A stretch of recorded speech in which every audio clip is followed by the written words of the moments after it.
This is a short video introduction to the second strategy in our strategy set for next year, networked words. This strategy is going to begin being used in the fall of 2016, along with clear task parameters. So the whole idea behind networked words is that we need to teach words within networks of meaning, rather than just teaching individual words in isolation.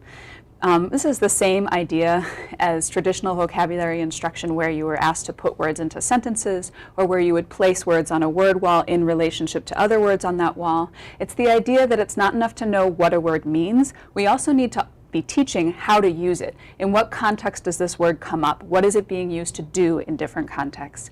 We need to do that first so that kids don't just memorize definitions and then never actually use the word. But second, because it actually supports memory if students have lots and lots of networked connections to the target word that they can draw on to keep it in their minds, and also to call it up so they have access to it when they want to use it orally or in writing. So if we want to be able to teach words within networks, not just teaching a word and memorizing its definition, but teaching the whole world that goes around a word, we have to think about doing three things.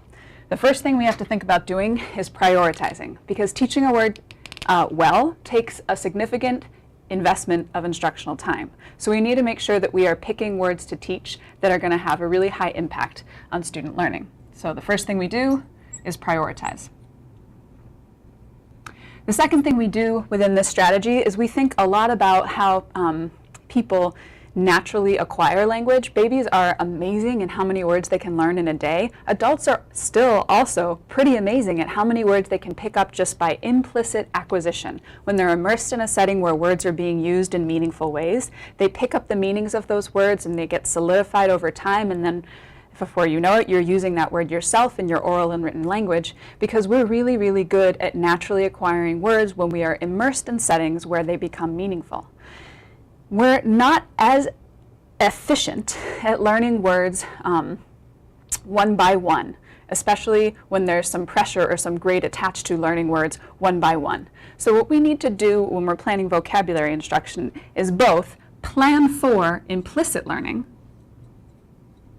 which means we need to think about ways that we can immerse students in the context and scenarios and the ideas within which our target words are most meaningful. We need to plan for ways to invite them into those worlds. And then the third thing is we need to be prepared for explicit instruction, which means when we need to explicitly teach an individual word directly, we're doing that in ways that mirror our efficient natural language acquisition as much as possible. So we need to be prepared to do that.